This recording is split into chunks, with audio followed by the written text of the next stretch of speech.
All right, so we were talking a little bit about beliefs and how beliefs will get you in trouble sometimes. Yeah. Well, but a lot of them are here to save you, to make things better. What do you mean by that? I have, like, for example, I have a belief that if I have a belief that all the planets are aligned and that's why I had to be mean to this person.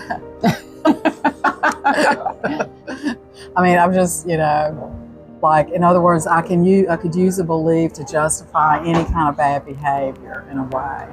Well, yeah, we just saw somebody, they had a dog, we're out here eating, and they had a dog that was sitting right next to one of the doors, and somebody came out and barked at this other person unexpectedly. And the woman's like, well, this means that you're a bad person. My dog's barking at you. Yeah. So yes. we were just listening to that conversation a little bit because it was a little loud. And so her belief about being of that person being bad just because the dog barked at it is just a belief. Is it true? Right. And so that kind of belief, that's like an assumption. I'm making an assumption. I trust my dog's reaction, and it's leading me to make an assumption about you. She literally said you're a bad person. To his face. So what did he do? Anybody would be triggered. No, I'm not a bad person. I'm a good person. He got defensive. Right. Right. Which I understand. Yeah. So that's an example of a belief that kind of happens spontaneously. Just out of the blue, just quickly, like, it's not my dog's fault, it's your fault. That's like an assumption belief. It's like a built-in, I trust my dog's barking at you, you're bad. Yeah. And we do that with multiple types of beliefs in our lives, right? I guess in a way there's a belief that's running under any kind of reaction that we're having. Right. Which is kind of what we do in mindful integration with our tool set, is where it's about becoming conscious of, like, what is driving my reaction in this situation? What belief might I have that's driving my reaction in this situation? Like, I used to have a belief that I had to have that completely quiet, no sound. My kids wake up and they would bother me because I'm meditating. It's their fault that I can't get into this space of where I want to get into. They did something wrong. That was my belief. Yes. And also in that, there's a belief about, I need my external circumstances to be a certain way for me to have inner peace. Right. Exactly. So how can we have inner peace without having things to be a certain way on the outside? That's a good one. Wow. Because I know, like, in preparing for you to come, over for the week, Taz flew all the way down from Seattle, and I was planning and organizing, doing grocery shopping, trying to make sure everything was all in order and right? Okay. So that there would be a comfortable environment. External environment. A comfortable external environment. But yet, I also need to be flexible to be able to flow with any kind of situation. Yeah, because you had a schedule too, right? Like, this is what we can do on this day, but that doesn't mean that we have to do it. Right. There's not a belief, okay, this is the way it's going to be, and this is how we're going to do it. Right. That gets us in trouble. Yes. Yes. It has to be a certain way, which, I'll just say that one of my main coping strategies has been, I need to be in control. I need to have everything in my control. Right. And that has caused me a lot of grief in my life. I've lost relationships due to that. I mean, who wants to be in a relationship with somebody that's trying to control everything, Now, is that a belief? I need to be in control? That's kind of a belief. Yeah, it is. Like, I can't be comfortable unless I'm in complete control of everything that's going to happen, which is crazy because You can never be in control of everything. I do have a belief that I need to be the one driving the car when I'm at home with my wife. So maybe I could take a look at that. That could be something that could be the next thing that I can take a look at. Like when she's driving, I'll be like, whoa, don't do that. You know. I do that too. Yeah, and it's like, how can I relax more into that? How can I kind of look at that? Like, what is really going on underneath that? Why am I really? What am I afraid of? Right? Yes. Like, what's the worst that can happen? Well, for me, the worst that can happen is we could get in a wreck and I could die. Exactly. because I did lose a brother, to Right. an automobile accident. So Okay. That kind of gets us into nervous system stuff in a way. The nervous system will automatically kick up That's when you're right. in that situation that you have trauma from. So we're talking about beliefs, but sometimes under a belief is actually a nervous system reaction that is connected to a trauma that we've actually experienced. I had an interesting experience we were out at the ocean and it was at night and I had taken like an edible, a little too much. And I heard the neighbors next door to us talking while I was in bed, but because of that edible, it made it sound like they were arguing. And so I automatically went down that road when my parents were arguing. And I got so scared. Oh, wow. And, when you're in that state already, it's like, it's not a good place to get that scared, right? And my whole body just started shaking for like 45 minutes after that. I went back to that trauma. Wow. My body automatically did that. It wasn't like I was thinking about it. There it was. Yes. It's just the circumstances played that out. And I think I actually released a lot of that trauma. I mean, it's not the funnest way to do it, and I don't recommend it for anybody, but... Well, it just happened. I mean, it's not like you tried to do it. No.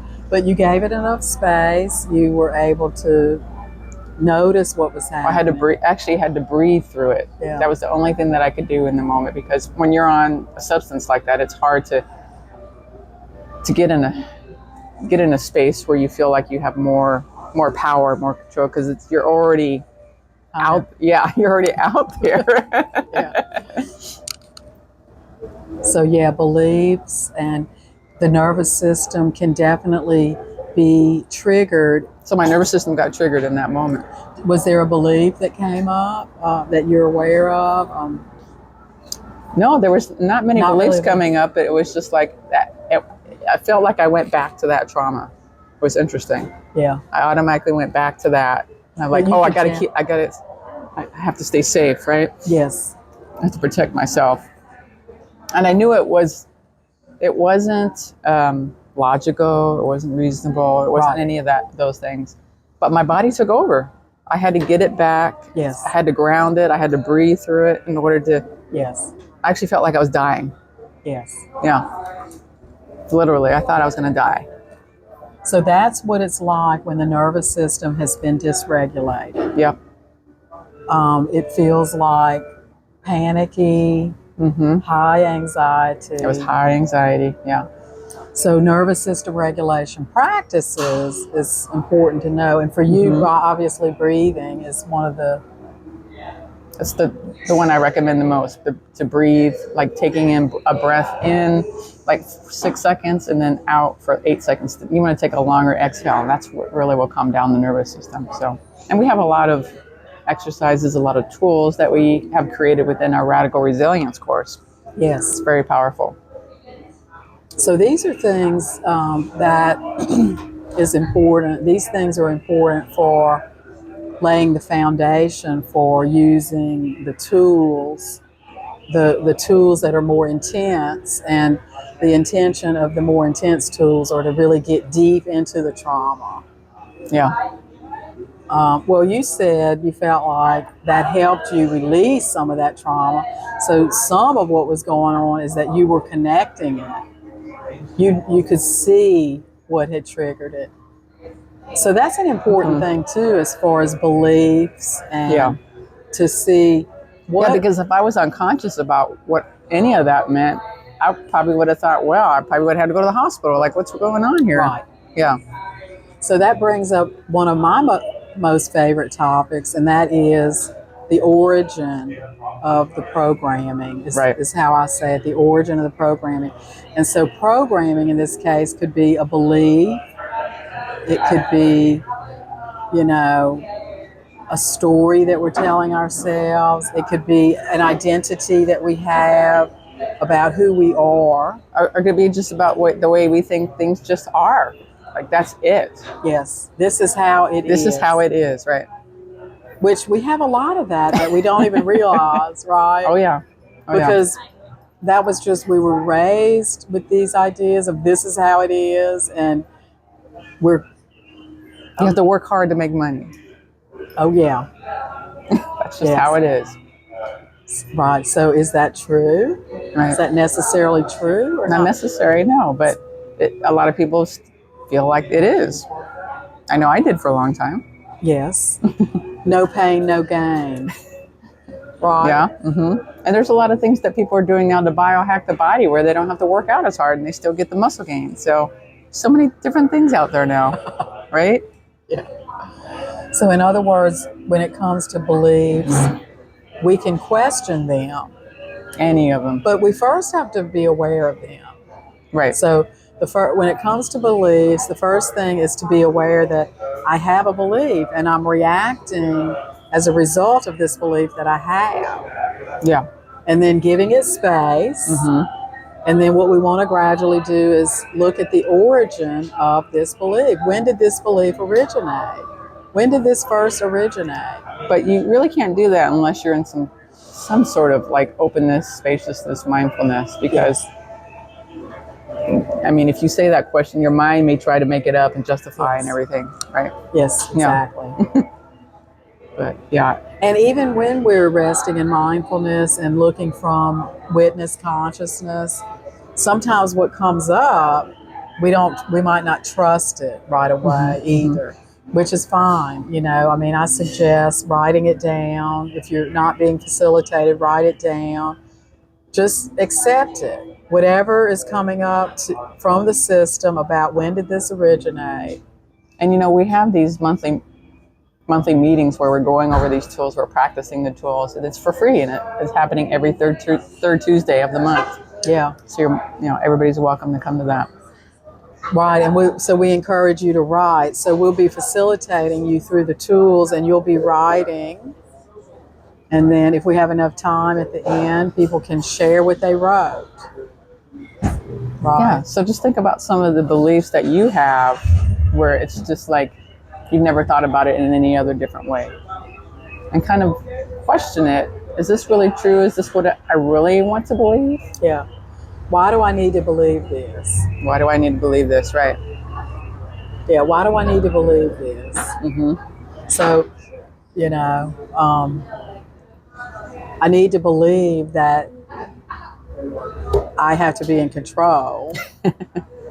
Because if I don't believe that, then I'll just let go of the control, and then people are going to take advantage of me and start controlling me. They might abuse me, and I'll lose control of my whole life, right? Yeah. Yeah, so questioning your beliefs is crucial. It's crucial to shifting how you want to maybe change certain aspects of your life. Because that's where it all starts. Well, and then, now we're coming to the whole idea of just change your beliefs, right? Well, I mean, I don't mean it that way. No, right, I know. But there's a lot of that going around. There is, yeah. So there's a lot of that going around, positive affirmations as a way to grow. So this is what I believe. I need to be in control. So a positive affirmation might be, I'm already in control of everything, or I can let go. Yeah, I can let go. I can surrender to it all. I can surrender to everything. That might be the positive affirmation that a teacher might have me say. So I could write it on notey. I could look at myself in the mirror and repeat it to myself. Yeah, all and those I can things. write it on sticky notes and stick them all over the place. But yet, I could do that for a year, And it still might not actually change that belief, because the belief originated during a trauma when I was like 15 or 16, and or it could be a cultural belief. It could be something you got from your mentor, or your parent. It could be from anywhere. Yeah. The key is to figure out, when did it originate and what is it trying to help with? Okay. Yeah. What is it trying to help with? So in my case, I need to be in control. So let's say that we're here at lunch and I'm trying to control what you order. I'm trying to control everything about where we sit to where it's uncomfortable. Right. Like, I'm just trying to control everything, and you're like, oh my God, why does she need to be controlling everything? Right. Well, guess what? Deep down inside, I'm trying to control to where I don't want to be hurt or abused. See, it doesn't even connect with what we're doing right now. It has nothing to do with what we're doing right now. But deep within, the need to be in control originated when I was being attacked and abused and controlled and hurt. You see, so I can honor that and say, oh yeah, this need to be in control originated in a really, I was very vulnerable in my life and I was being controlled. And I can even stop for a moment and give space to that and kind of breathe into it, and then become aware, come back to mindfulness. Where am I right now? Is there any chance of me being attacked or abused right now? Mm-hmm. No, there's not, so I can let go. And I can let go feels true right now, because I've honored and allowed myself to really get in touch with where that actually originated and what it was trying to help with. So important.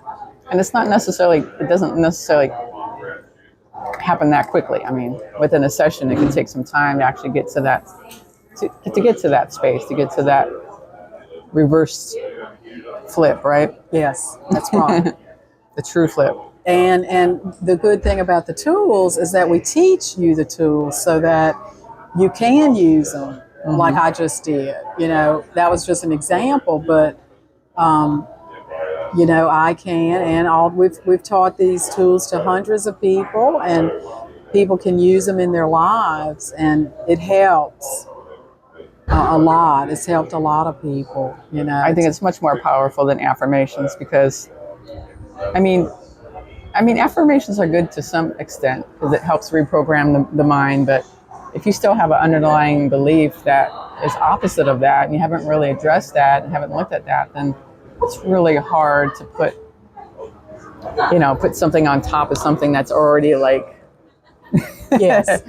So what we're doing is we're going to the root. Right. We're going to the root instead of trying to keep it down with a positive affirmation. We're going right down into it to see where it originated at the root and bring the root out. It's like a root canal on your tooth, right? Yes. You can cover it up, like a cavity. You can cover it up, but there's a root canal. There's something really bad going on in there. You've got to take it out. Yeah, that's a good analogy. You can't sprinkle it with anything else. No. It doesn't matter how many cavities how many fillings. Fillings, right? Doesn't matter how many fillings you put on it. If it's got a problem in the root, it's still going to hurt. You're still going to you're going to have to go in there and get that out of there. It's a good example. So we're kind of like excavators of trauma. Yes. Trauma and beliefs. Just really looking at them from a different angle. Give it